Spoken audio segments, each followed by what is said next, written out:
When you do a side-by-side comparison, the noses don't match, and either do the eyes. That's not Ghislaine Maxwell, and we're certain of it. The woman standing in that courtroom, the one appearing on blurry video links, and the one supposedly serving a 20-year sentence is a carefully constructed substitute for the real socialite who vanished into the ether long ago.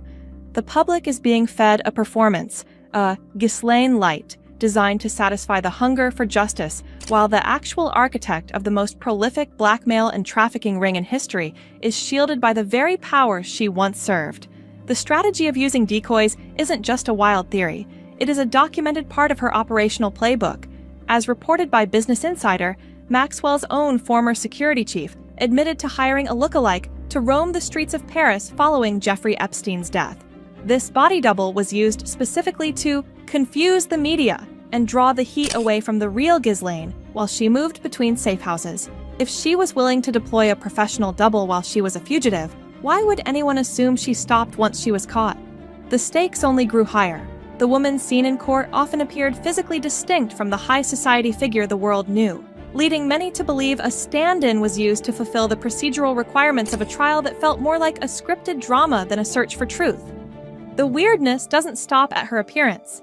During her detention, there were reports of bizarre behavior and a total lack of typical inmate records that one would expect for a prisoner of her profile. Even more chilling is the way her testimony has functioned, or rather, failed to function. The person currently speaking is widely viewed as a puppet who refuses to name names, protecting the little black book elite. The victims themselves have never wavered on who the real Ghislaine is. She was the ringleader, the aristocratic pimp, and the lady of the house. Virginia Giuffre and Sarah Ransom described her not as a passive girlfriend, but as the engineer who orchestrated every encounter. They testified that she was the one who groomed them, the one who normalized the abuse, and the one who ensured they felt they could never escape.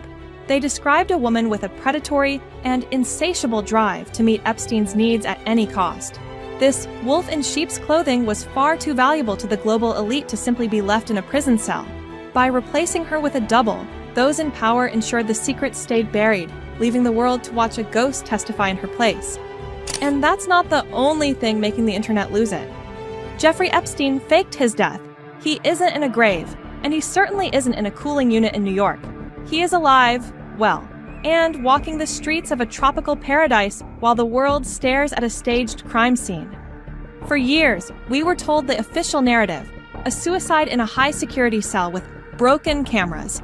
But the truth has finally leaked from the source. Newly released Department of Justice files, unsealed under the 2026 Transparency Act, contain a chilling anomaly that proves the script was written before the actors took the stage. Among the millions of pages is a federal statement regarding Epstein's death that is dated August 9, 2019. The problem?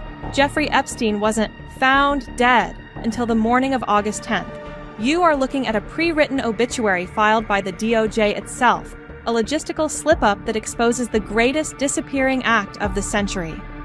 The documents don't just hint at a cover-up, they point to the architects.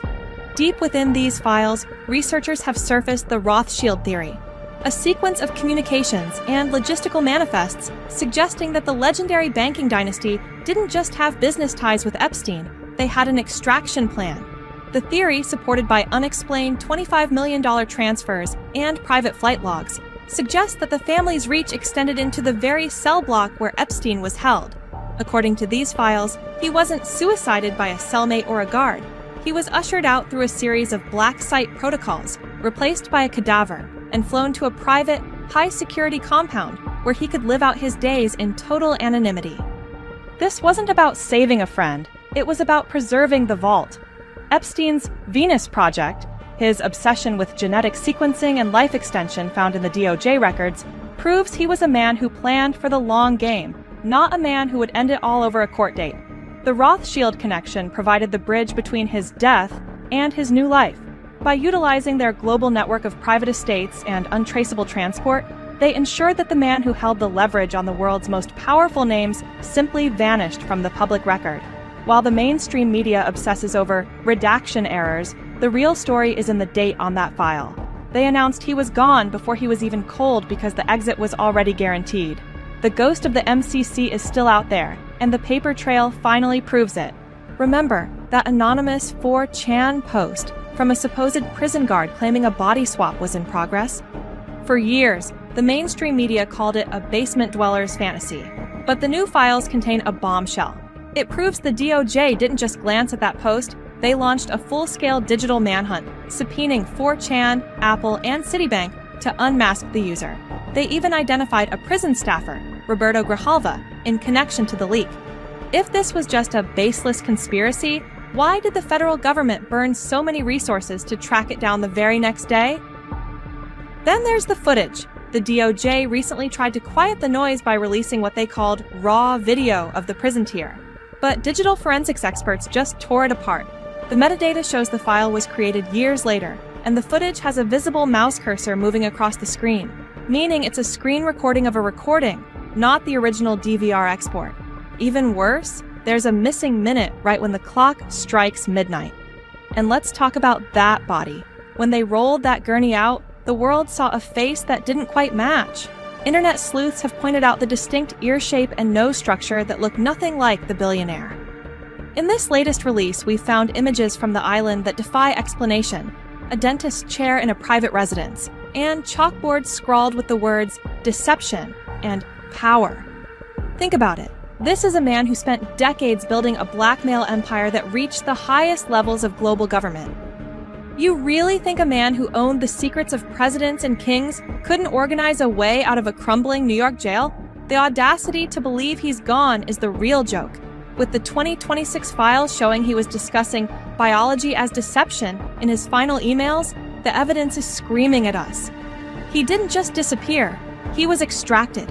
The man who knew too much is still out there, and the paper trail the government tried to hide is finally proving it. But extraction was only the beginning of the ghost story. While the government tries to bury the truth in millions of pages of paperwork, the digital world is witnessing something far more visceral and terrifying. Is that Jeffrey Epstein himself in that viral clip, lunging through the shadows after a terrified young girl? Or have we finally reached the point where digital ghosts are indistinguishable from the real monsters? As that footage paralyzes social media, it feels like a fever dream manifesting in real time, especially coming on the heels of the massive 3 million-page document dump from the Department of Justice this past weekend. This wasn't just a data leak. It was an evidentiary explosion under the 2026 Epstein Files Transparency Act, and the unredacted fallout is beginning to char the reputations of the world's most powerful men. The most bone-chilling moment emerging from the tapes isn't a grainy video, but a direct confrontation.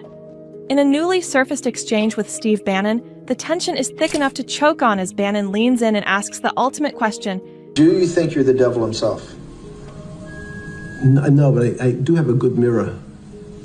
Epstein doesn't flinch. He doesn't get angry. Instead, he offers a slow, predatory smile, the kind that suggests he knows where all the bodies are buried, and whispers, "The devil scares me." It is a haunting admission from a man who spent decades building a web of compromise and suffering, suggesting that even he was subservient to a darkness most of us can't even fathom. Now, the spotlight is swinging violently toward Donald Trump.